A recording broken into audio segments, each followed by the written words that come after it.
Anoiteceu o dia 22 de outubro de 1844 e Jesus não voltou, como esperavam os adventistas. Mas a manhã seguinte veio, e com ela tristeza, decepção e, para alguns, humilhação. And when he met a neighbor, they'd say, "What are you doing here? Thought you were going up."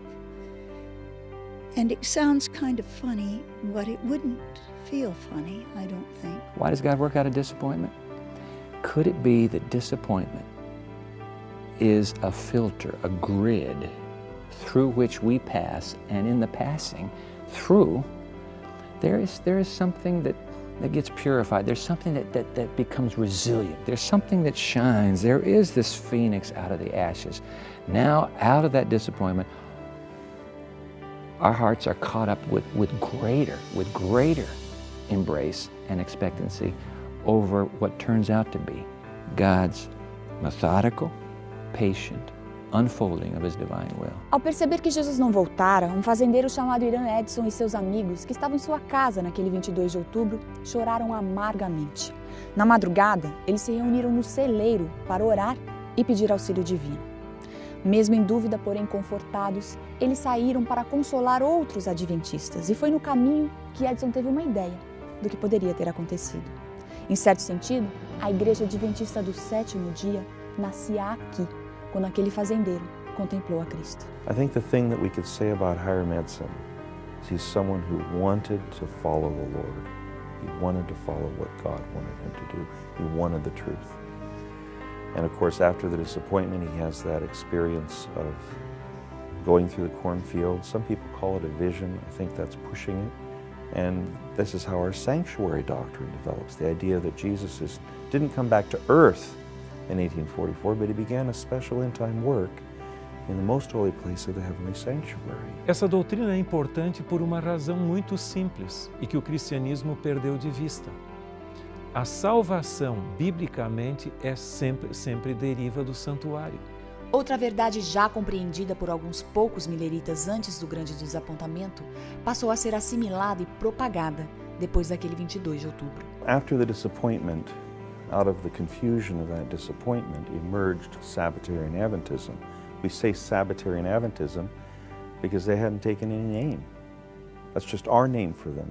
They just called themselves Advent believers who kept the Sabbath. A história dos adventistas do sétimo dia passa por Washington, New Hampshire, e alguns até dizem que foi aqui que de fato tudo começou. Quando um grupo de pessoas abraçou a fé na segunda vinda de Cristo, unindo-se ao movimento millerita, e depois, ao ouvir o testemunho da professora Raquel Oakes, uma batista do sétimo dia, também aceitou a verdade a respeito do sábado. E a pequena igreja aqui, que um dia já recebeu Tiago e Ellen White, J.N. Andrews e Joseph Bates, continua abrindo suas portas aos sábados, sendo a igreja adventista há mais tempo em funcionamento em todo o mundo. But that church started just as a community church. It was a Christian church, not Adventist, not even Sabbath keeping. It was just a Christian, Sunday keeping Christian church. But then it became a Millerite congregation before the disappointment.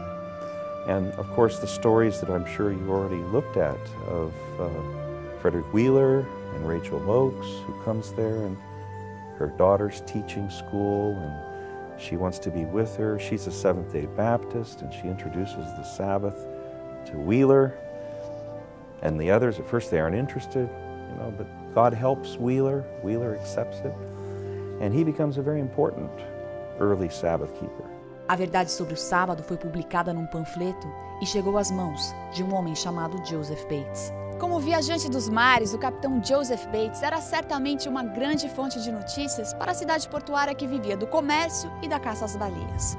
Porém, foi enquanto caminhava sobre a ponte que existia exatamente neste lugar que Bates compartilhou a grande nova que mudaria para sempre não apenas a sua vida. Enquanto caminhava por aqui, ele se encontrou com seu amigo James Madison Monroe Hall, que lhe perguntou: Capitão Bates, quais são as boas novas? Ao que Bates lhe respondeu: meu amigo, as boas novas são que o sétimo dia é o dia do Senhor. E foi assim que Bates compartilhou pela primeira vez a verdade que havia descoberto. Fairhaven is the home place of Joseph Bates. And of course, the three founders of the Seventh-day Adventist Church, Joseph Bates, James White, Ellen White, each played a role. Ellen White had a prophetic voice, we've talked about that. James White was the organizer, publisher, the mover and shaker of the movement.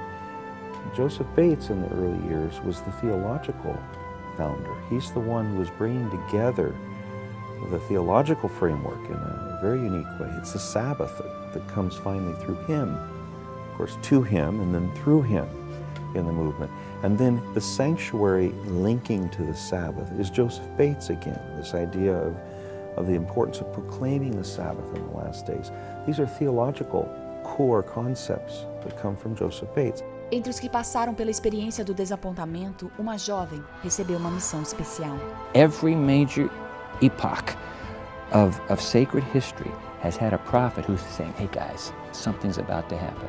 Now, look, would it be logical for a God who has done it here, here, here, here, before the greatest event in the history of the human race, in other words, the return of Christ, visible, personal return of Christ to earth, would it be logical for God to say, you know what, I had him down here, but I don't need a friend now. You just figure it out.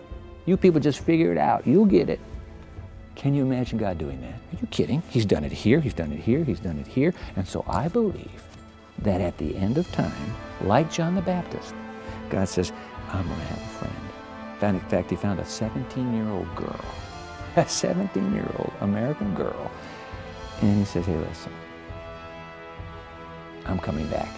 Would you be willing to tell the story? Was Ellen White the basis of the Seventh-day Adventist Church? It's not fair to say that. I teach development of SDA theology and teach these classes here at the seminary and have for a number of years. Ellen White is one of the founders of the church. That's fair to say. Her and James White, and Joseph Bates. But they would never think or say that it's founded on her, or even on her visions. Because a study of the movement shows that it was God leading them in their study of Scripture. So the movement was really message-driven from the Bible. And Ellen White saw her prophetic ministry as two things. And this is really important if people want to understand Ellen White and her role. She was there to take us to Jesus. Her emphasis upon Jesus and upon salvation is so powerful. And second is to take us to Scripture. So her writings take us to Scripture. They are not her writings. They're Scripture that she's pushing us to read and to look at. So it's not built on her. It's built on a biblical message. I am absolutely convinced that the ministry of Ellen White, as a woman, is a ministry of a friend of God who brings to a generation who has ears for God the word, don't quit now.